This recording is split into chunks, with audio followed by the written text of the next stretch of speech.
Hi, my name is Frankie. Thank you for listening to My Mom. I never listen.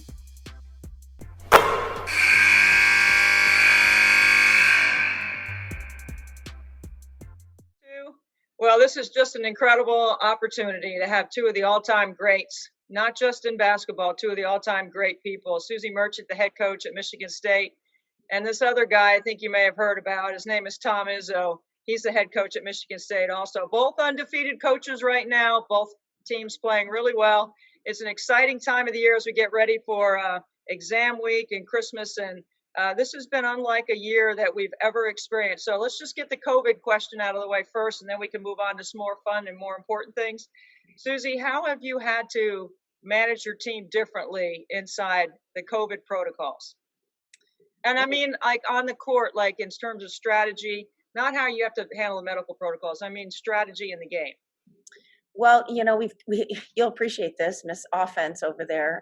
We've kind of adjusted our offense, and I took less control of it, to be honest, and it's a more of a positionless. Besides our 5 man inside, just because I didn't know game to game, practice to practice who we would have, and so of course, we have a few quick hits that we have, but really just kind of spacing the floor and passing and cutting a little bit more motion like, and anybody can play any position. And that's been one tactical thing. And then, more importantly, I think keeping it fun. Honestly, we got to keep it fun for these kids. This has to be a place they come. And the grind is real, but it has to be fun for them. So that's one thing. We do dance parties to start our practices just to get a little joy, and I don't know, Grey's Anatomy, dance it out. So we're just starting practice, just stupid little things just to keep them engaged and appreciate the fact they can still play. How about you, coach? You putting yourself in the middle of that dance circle at practice every day, or what have you done to adjust? We have done some things, here. We're just trying to get it for us. We're trying to get them out of those apartments. I'm worried that we've kind of made a little study hall area here. I'm just worried that they're going to lay in those apartments, push their computer buttons, and take classes in bed. And so, but that's off the court. I think your question was on the court. And like Suzy, what I've tried to do is have a lot of depth, which is driving me crazy right now because we have more turnovers. Because I'm trying to play 11 people, and as you guys know, that's impossible. But I know somebody's getting it because the coach got it, and I know how diligent I was, and I know how they're not going to be as diligent, and that's understandable. So I think January and February, I'm hoping that I've really secured my depth this time of year. I agree with her. Um, the old saying of the Bobby Knights and the Judd Heathcotes and probably all the women coaches too is, winning's the only thing that's fun. Well, we have to change that. It's got to be more than just winning to be fun, because we're all worried about the mental health, and that's on the floor. And so we do play, maybe a few more shooting games, and we try to end things on a positive note, and maybe shorten the practices a little bit. Attention span isn't quite as good. I'm not sure. I try to look at it as those of us that are adults, and I'm older than you two, but all of us are adults, and it's hard for us during the COVID season. Just try to picture being 20 and having to go through. It's almost locked up. You're almost locked up. You go to college to have some fun. You don't really get to do much, and we've got to understand that. One of the unique things about having both of you on here together is that you have an incredible relationship. And, there are other programs where you could spend the whole season, and because of the facilities, because of the basketball practice facility for the men and for the women, you could probably spend the whole year and never see each other in the basketball season. What is it about your relationship, Coach, with Suzy that makes it so special and unique at Michigan State? Well, number one, I was a little bit part of the hiring process. Mark Hollis, talked to me about her real early on. Number two, she's a Division II girl, meaning she started at Saginaw Valley. She was a player at Central. I started at Northern Michigan. We were in the same conference, different times. But I love people that come from the Division II mentality. She taped ankles. You were the head coach, you were taping ankles, you were the strength coach, you were the academic. I just love people that have gone through the process. So many people skip the process. And then, the first day she came here, she took my parking spot. So I knew she didn't give a damn who I was. And so she just parked her car in my spot. And so I said, you know what? I gotta like a girl that's that. But I think most important, serious to me, is she's been great. She's not over here wondering everything we do. And I think for the most part, we've had as good a relationship as, you say it, sometimes it's because facilities are apart, but sometimes it's like why basketball people don't get along with football. I got to give Mark Hollis a lot of credit. Over our era here, we have great camaraderie with our other programs, and there's not a lot of jealousy. I mean, once in a while you get ticked off about something, but I think her and I have worked really well together. We do share a gym, sorta. We just work out the times. It's not that big a deal to either one of us, and I think we appreciate that. We both got problems, man, and sometimes there's times I sat in her office or she sat in mine for hours, and that doesn't normally happen either. So it's been really good, and I joke with her a lot, but it's been really good. What about you, Suzy? You have like Google basketball right down the hallway. I mean, if you have any basketball issue, you could just walk right down the hall. You don't have to actually call up Google. What's it like for you to have Coach right down the hall? Well, first I put a lot of rose petals in my pocket because wherever he goes, I want to drop them in front of him because he is the king. She's so He bad. is the king. And it is a true story. I did take his parking spot, but nobody told me there was an A and a B, and clearly I'm B. So that was not on me. This. He goes, Only the 37 years I've been here. He goes, Merchant, you might want to win a game. This was like when I first got the job. Merchant, you might want to win a game before you start taking my parking spot. I was like horrified. I think I was frozen for like 4 days. I was like, oh my God.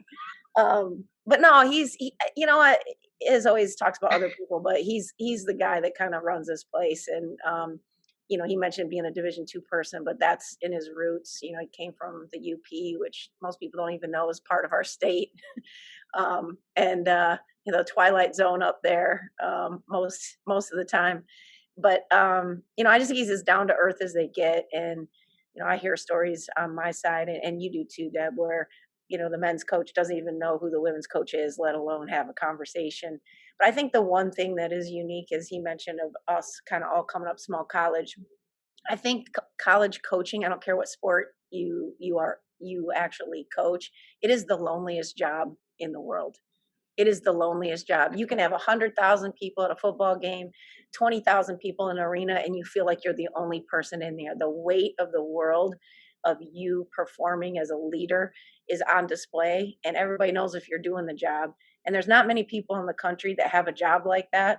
And so even your assistants, as much as Iz meets with his guys and I meet with mine, at the end of the day, they don't get it. They don't understand it.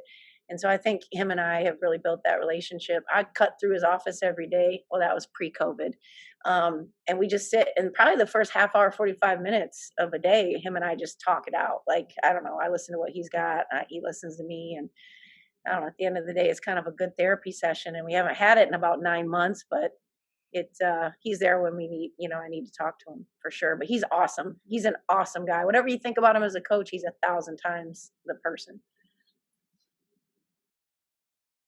That's a really unique situation and relationship, and it's really fun to see from the outside because we all know it based on Suzy how much you revere Coach and what you talk about every time we have a conversation with you. So, having said that, I want to ask you about the college athletics has gotten so commercialized. There's so many different legislation. There's things in Congress right now. There's just things that are being discussed in court, and I don't want to go into all that. But what I want to go to is there still the pure joy for both of you in offering a young man or woman a scholarship to attend Michigan State, and they're excited to get it because they get their education paid for and they get a chance to play basketball, or has it become something else? Suzy? Oh yeah, put me on the spot first. I'd love to say there's value in that, and I believe there is. I think Iz and I are the old school people that should be the value, but I think the pendulum is switched and flipped, and it's gotten priorities have gotten completely out of whack. I mean, when we're talking about someone's personal brand versus our team, I just fundamentally, I didn't grow up that way. So it's really been hard and difficult for me to manage. I mean, Iz is on a whole nother level because he's got guys that go to the league and are drafted in the first round. And there is a lot to that. I'm, I say a prayer for him every night because I think the men's side has it harder than the women's side when it comes to that.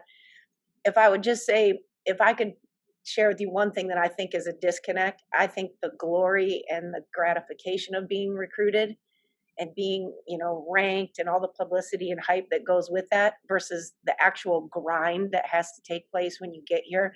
Those things are so far off center to me. And some kids it really shocks their system. So I don't know if they value the education because I don't know if they've ever done the grind to match like what is required and what they get for that opportunity. So he can probably talk more about the name, image, likeness, and the branding. And I know that stuff isn't high on his list, but it's what he has to deal with now. Well, I would agree with her. I don't think nobody goes through the process anymore. Like she was a GA and I was a GA, and she was a Division II and I was a Division II. And in Division II, you get nothing. I mean, you do sleep in your car. I mean, those aren't stories; they're realities. And yet, when you go through problems, and this is the problem I have with the people on the transfer rule, going through problems is what really builds your character. It really, if you never went through a problem, what would you be like? I mean, I wanted to quit here with Judd Heathcote. I mean, he fired me 57 times. I wanted to quit 130 times. But just think if I did, or just think if I left. I mean, I've had the greatest life you could have. I've been in the same place. It doesn't happen very often. And it's because I learned how to deal through problems. And now we're going to have kids. I mean, I always said I was a football guy too. And, every football locker room, when the going gets tough, the tough get going, all that rough stuff. And it's probably in everybody's locker room. And now it's going to be when the going gets tough, hit the road. What is that? And I argue with a lot of my friends in the media that seem to think this gives kids freedom. And I just want to tell you, I think we're making the mistake of all mistakes that we're going to teach kids how to never fight through adversity. And you've had it, Debbie. Suzy's had it. Tom Izzo's had it. And most people that have been successful, I mean, from back to the stories of Abraham Lincoln failing 100 times, you read that, to Mike Krzyzewski and Dean Smith in my program, or in my the men's program. First 4 years, they were awful. People were hanging them in effigy. Hell, now you'd be fired. And people never get to work their way through the process. And it's okay in my 60s. I think I'm good enough to understand that.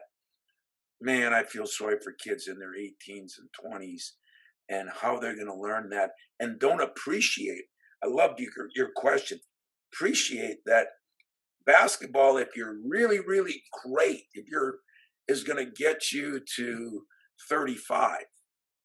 But Magic Johnson, for example, for us, has made way more money out of basketball and business because of what he learned than he did in basketball. And you get to live a lot longer than 35, hopefully. And I just wonder what we're creating. And we're creating it. It's our fault. We're the adults that are letting this happen.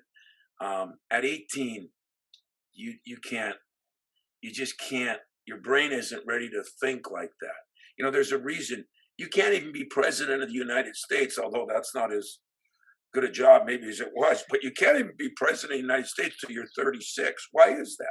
Because experience matters. And we're making it where experience doesn't matter, and I think that's a shame. Coach, you're talking about fear of failing, and some people consider that a very strong motivating force, or it used to be, because based on what you're talking about, the process and not taking shortcuts, but actually going through steps that you have to learn how to handle adversity. So I want to ask you both this. Having said that, and knowing where the climate of our game is right now, based on the easy out is to just leave. When teams are described, like both of yours, as tough and gritty and hardworking, are those compliments now?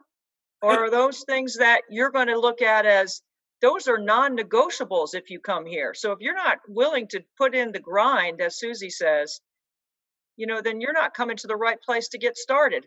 How do you feel about that, Coach? Well, I feel great about what you said. Even me at this point in my career, I got to admit, I'm getting better at saying, hey, this place isn't for everybody. John Calipari does a great job of that. And I don't know what Gino does anymore there, but, he used to be the hard guy of all hard guys, or Pat Summitt, like she couldn't coach like she did, like if I put on football pads now, like I did back 20 years ago, in a practice, I'd have a lawyer suing me. So, there's things that have changed, but I really worry on what you said. Toughness doesn't mean physical toughness. It means mental toughness. It means the ability to work through problems. And I swear to you, I think our society is getting so soft. I think athletics is a good example. Look at the best coaches and men's and women's college ball, pro ball. They're not, this is a 4-letter swear word phrase to me. He's a player's coach. What does that mean? The inmates are running the asylum, And I got to admit, I'm thankful. I'm older than Suzy. She might have to put up with it. I'm not putting up with it because I know it's not the right way to be successful. And that's been proven over hundreds of years. It's not about new generations, or it's about the right way to do something. Suzy, you guys are both perimeter players, both shooters, both guards. What do you value most in point guards? I have four things I meet with my point guards every week. Number one, energy. Their energy, the people's energy around them. Are you holding people accountable to giving that good energy? Number two, value the basketball. Number three, communication. And number four, one-on-one accountability. You got to be able to guard the ball. And we evaluate that every week. And I have 3 true point guards. I throw a fourth in there. So it's basically a third of my team. And we check it every week. We have meetings, we do film, and how is your energy? How is everybody else's energy? Because you're responsible for that. Did we take care of the basketball? You're responsible for that.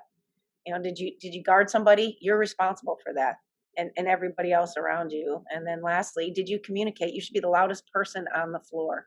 So those are the 4 things, to me. Everything else, if those 4 things are in order, I really feel like your team has a really solid chance to go out there and win the game. And that's their responsibility. I've gone away from more captains and naming 1 or 2 people, and some of that was COVID related recently, but in the past, I don't think women tend to want to lead anymore because I think they'd rather fit in. And so I've kind of learned that if I can take this leadership piece and build it more from a standpoint of you lead by position or you lead by personality, right? So for us, some of them are personality and position, but point guards lead by position. You're the quarterback of the team. Wow, that's a great answer. I just wrote down those 4 things. I really did. Because so I'm not as big a Google person as you think, Debbie. I just learned something from the person down the row for me. But I really believe that I get a lot of, that's my personality. Yep. I lead by example. You ready for this? It's a bad word. It's a 4-letter word. I hate when a parent or a player says, well, I'm a good student. I work hard. I lead by example. If you were a tennis player or a golfer and the only person you had to worry about was yourself, great. But if you're in a team sport, leading by example just doesn't cut it. So I'm always looking for people. I guess I've been here through 2 national championships. One, I was a student at Northern Michigan, or actually I just graduated. And 2 was my own player, Mateen Cleaves, so Magic John. Those guys had the ability to make everybody around him better. They dragged people, hugged people, kissed people, yelled at people. They brought them all together. And that's what I look for in my point guard. I like what she said because most of my guys, that were really good had some of those, to try to find somebody that has all, like Cassius Winston, you know, he was so skilled and everything, but not as vocal, and those that have all of them, that's how you win national championships. That's how you win consistently year in, year out. And they're getting harder to find. Would you agree, Suzy? Oh, Because yeah. nobody wants to lead. Everybody wants to be in their own silo, um, Mhm. Yep. texting and not talking. And so if you get something from this, from me, I hate people that just lead by example. It just doesn't cut it with me. So I'm interested in both of your takes on this because I know in basketball the resources are just incredible at places like yours. You have staff, you have a lot of eyes on your team, you have a lot of people with basketball knowledge at the highest level. What is the difference, Suzy, for you between having your team be prepared and having your team be ready? Ooh. Well, I always think confidence comes from preparation, right? So that's part of kind of the mentality, but to be ready, um, I think that's internal on the team. I mean, we can prepare them. One thing about is he's monumentally in favor of technology as much as he's against social media, but he loves basketball technology. He loves the NBA stuff they do. He's a big technology guy. So for us here, the resources that we have to be ready, I think kids nowadays want to be, well, I think they want their results to be quantified. So for example, so many kids used to come in your office and say, what can I do to play more? I work hard. Or we would tell them, you got to work harder, you got to be tougher. Well, how do you quantify that? And so, we have shot tracker now. We have chips that they put in their backs or on their or in their jerseys or on their shoes. And so, being able to quantify results and data wise look at that, so that I think kids need that next step.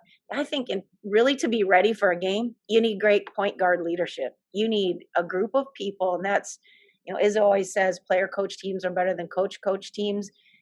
That's the difference between being prepared and being ready. When you're ready, you just step back and everyone in that locker room, and somebody's going to make sure it happens. And that sort of stems to me from the leadership piece of a point guard. Uh, God, very well said. How do you know when they're ready? What I think is the hardest thing now, Debbie, that we're running into is people play the game for the wrong reason. I Mhm. mean, we all three played the game. You at a higher level, us at a lower, me at the lowest level. But winning was by far the most important thing. And now, sometimes I'm not sure it's in the top three. It's how I look, how many points I score. It's, as Suzy said, my brand. Oh, by the way, let's go win a game. And and I think that is the hardest part of the culture. And what I've been lucky about here is by staying in the same place, I built a pretty good culture. Now it's gotten rocked a few times, but when it gets rocked, it's, hey, Mateen, can you come up here? Hey, Magic, even though he didn't play for me, I know he feels the same way. And he'll come into a practice, ask Suzy. He's come into her practices. It's when you get people like that, when you've been in the same place, it just reminds you, yes, winning still is the most important thing of all. Mhm. And that's why I think getting people ready. I just agree with her so much. I say games are won in the airplane, the bus, the hotels, and the locker room. They're not even won on the court, because if you're waiting till you get on the court, it's probably too late. So I always say games are won. And I remember this one little funny story. We're playing for the national championship. My team was tougher than nails, and Cleves was a tough point guard, and he practiced till he was dead. And on you play on Saturday, and the championship game's Monday. Well, I had a routine that on Sunday or the day before, we still practiced twice, because once had to be at the site with media and people. So I'd always go to a gym, and it was like 1 o'clock in the morning, and I get a knock on my door, and he says, "Coach, just telling you, we can't go twice tomorrow." And I looked at him and I'm saying, that came from him? He says, "Guys are a little tired." He said, "Trust me, one good practice, I'll make sure they're ready." I saluted him, went to bed, slept like a baby, and we kicked butt. So that's what happens, as Suzy says, when you do have a player coach team, but when you got a guard, because that's the quarterback's job, and you look at whether it's Tom Brady, whether it's Magic Johnson, if you got a guard that can do that, and she's got one or I got one, we're going to be successful.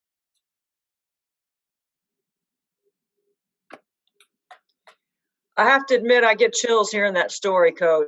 Winning is the most important thing. And when I get together with my teammates all these years later, it's about the shenanigans we thought we got away with. It's the fun things we did on the road. It's we won at a high level, and we talk about what it felt like, to be together winning.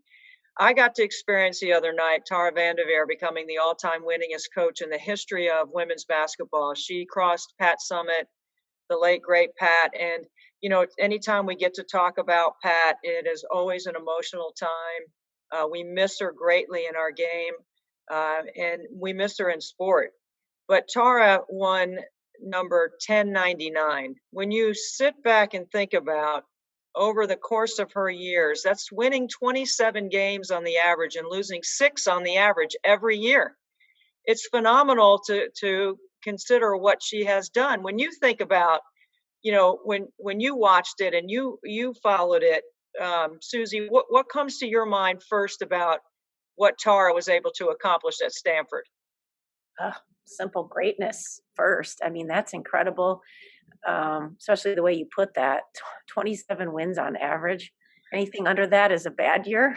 I think most coaches in the country would take 26 anytime. But I think the thing that I thought of when I watched it, and I thought you and Beth did an amazing job, and kudos to you for celebrating her the way she should be celebrated. But she's a hard one, Deb, because she's so humble and introverted a little, to be honest. One of my longtime assistants that worked for me at Eastern Michigan and here at Michigan State was her assistant for a handful of years out there. And she just talked about the integrity of the class, the humility that Tara, certainly exemplified. I've had a chance to coach a couple of her kids with the USA games and USA basketball, and they're just exactly the same way. I mean, just class people. So I don't know. I had tears in my eyes, to be honest. I think we need more women's sports in general, but certainly women celebrated in society. I think the media tries, but we need more women's games on TV. We need more moments like that.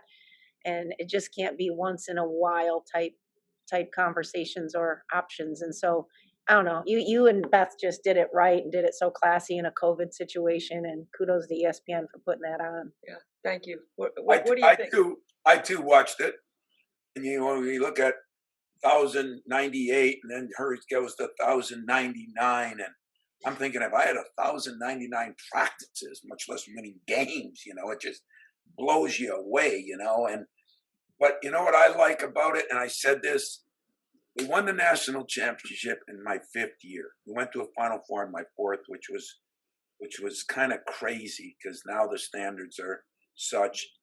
But when they want to canonize you, at least for that moment, I always say, come back in 5 or 10 years, because the key to greatness, or the key is, can you consistently do something? Because that means you've developed a culture. If you can consistently, you're not going to win.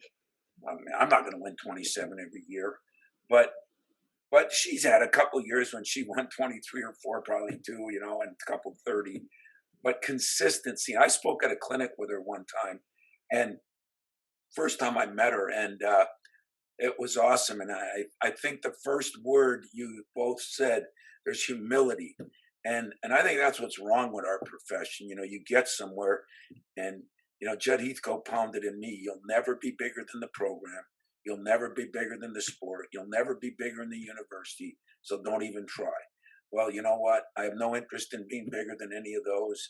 I just want to be the best I can be, as consistent as I can be. There'll always be monkey wrenches thrown in there, but consistency means over a period of time.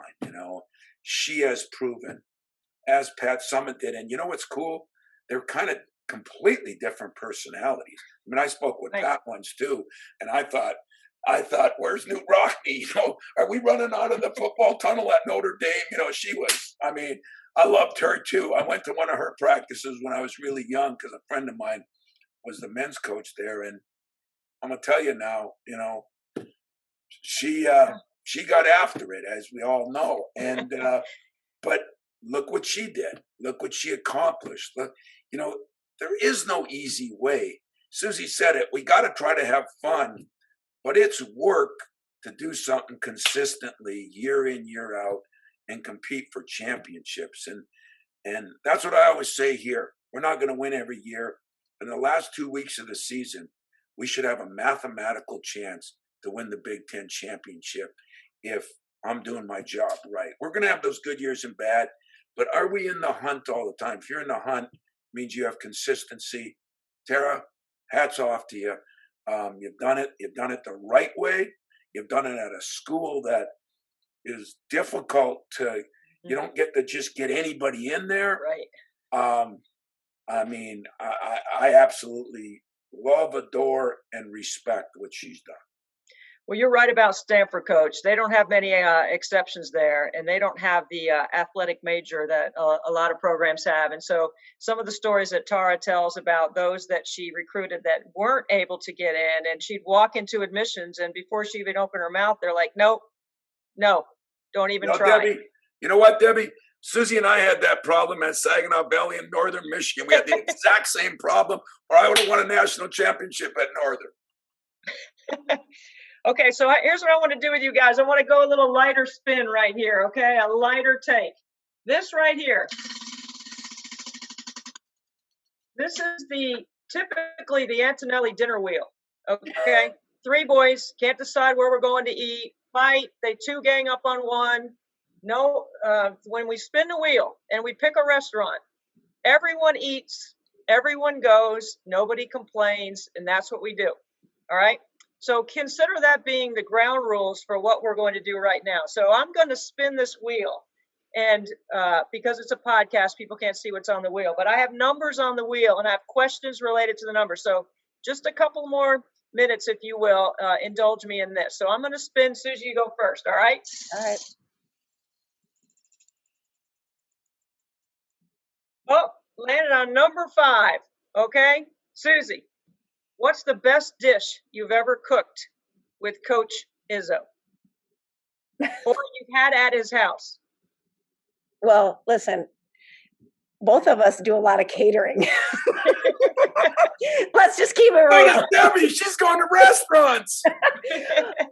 I don't know what I've cooked. I remember one time I gave a speech with Izzo and I said I cooked a bagel, and I never lived that one down. So evidently you toast a bagel, you don't cook it. So I should have never landed on anything that had to do with food. But you know what? I don't know. I'm trying to think at your house what I've had. We do a lot. It's all catered, man. Burgers. Yeah, we're flipping burgers. We're kind of like Same at your house, burgers, and then we get a little fancy hot dog, maybe a brat if we're lucky. Ready? Here you go, Coach Izzo. You're up on the wheel. Oh, number 11. Let me see here. Number 11. Coach, you're the mayor of East Lansing. Are you going to pick Suzy as your vice mayor? Oh, 100%. We do work really well together. We kind of have similar philosophies. She says I'm from the UP, which I am, it's really God's area code up there, but she's from Traverse City. I mean, it's up there too. She's not from Detroit or Grand Rapids. You know what I mean? But they like to joke. But I think we have a lot of things in common. And I do think this Division II mentality, as much as I joke about it, laugh about it, I think it's made both of us. She works. She was a tough player. I wasn't. You said we were shooters. I couldn't shoot it in the ocean, but I worked my tail off and went from a walk on to a player, and there was a process. We both enjoy and believe in processes, and so yeah, I'd take her, and you know what I'd do? I'd make her go to all the night meetings because I'm in the semi-retirement mode by then, and I'd take the day stuff. Yeah, it's because I dropped the rose petals, man. That's what this is Yeah, about. He yeah, likes me yeah. dropping rose petals at his feet. Okay. You're up, Suzy. All right. Okay. Number 3. Okay. You and Coach Izzo are going to take your families on vacation. Where are you going to go that you both are going to enjoy? Wow. Well, definitely, I would say definitely somewhere where no other human beings are, because and somewhere warm, like a beach of some kind. And I say that because I've been with a man many times in public, and I don't care if you're a man, a woman, a child, what gender, what race, what religion you are, people like crawl over to see this man. I mean, I've been at a Cubs game with him, and grown men are hanging over the edge just to get a picture of him in the stands. The man couldn't even watch a pitch. So if I'm going to have a nice vacation, we have to go somewhere very desolate and isolated where not another human being probably is, for him to enjoy and relax. But he can only go 3 days, just so you know. 3 days and out. I mean, wouldn't it be isn't it about 3 days? You know where I'd like to go? I'd like to go to Traverse City. And you know why? Because her and I have been up there a few times at some functions, and she can joke about it, but those people gaga over her, and I just sit back. I'm where I'm a little different. I love being around people. I don't know why. Like some people say, well, go to your cottage and relax. What am I going to do? Read a book and sit there and look at the fish? I can't do that. I got to 3 smell days. somebody's barbecue. I got to hear a can popping or a burger flopping. I'm just one of those guys that I need people around me, and I think she does too. So I think if we were in that thing, our wives and husband, my wife and her husband would probably be They'd sick hate of us. us. We'd probably be talking basketball or recruiting, but I think going to places. I say I Traverse love City it. because we had a couple things there and we really enjoyed it. It was fun, It was and fun. I got to see where she hung out. I had fun doing that. I love it. Okay, we're going to go one more question each, all right? Yep. All right. Coach, you're up on the wheel. Number 4. All right, Coach, number 4 is your son, Steven, is on your team. In his bio, he says the first trophy he ever won was writing a poem about you. What does that mean to you? My son's an interesting guy. We adopted Steven. Nick Saban, if you can believe this, kids were adopted and we used the same doctor. It was a private adoption, and Nick called me, and my wife and I, we had to make a decision in 2 days. We flew down, and here my wife's Hispanic and I'm Italian, and my son's hair was completely white. I mean, it was unbelievable. But 10 seconds into that, it was just, I told my wife, I said, this is no different except you're not heavier and feeling bad right now. I said, everything else is the same. I felt the same love for my kid as I did for my daughter. And, Stephen, it's been a little different because, it's hard to be my kid or Suzy's kid when you're in a small town. Mm-hmm. He's handled it pretty well, but when he does stuff like that behind the scenes, when those, he'll never say it to my face. And when he does it, like he's proud of me or that means the world, just like I'm sure it does with your kids or Suzy. That means the whole world to me. And so thank you for bringing that up, because that's true. Suzy, is there anything you'd like to say about Gary and your boys before I spin the last Well, I'm going to say something about Steven because my youngest son struggles a little bit in school just with organization and focus sometimes. And if you don't mind, I'll just share. Yeah. Steven's had that problem. ADD stuff, you know, and Yeah, just like kind of Well, a Coach, little bit. you know my history, right? You know I have a son with Down syndrome. My son yes, Frankie yes, I is a do. Yes. Do. Yep. senior at Clemson in the Clemson Life program. It's amazing. Yeah. Yes. So we have kids that needed help, and I called Loopy, and she kind of gave me some tips and pointers, and Iz is like, you should call Steven. And I did, and he was texting me, sending me flashcards of what he did to help Brady. He wants to meet with Brady. So him getting that trophy about his dad, it just, I mean, he reaches out, and Steven Izzo is a big deal to my kids and my youngest, and the fact that he even remotely cares about how Brady's doing. They both went to the same elementary school with the same challenges.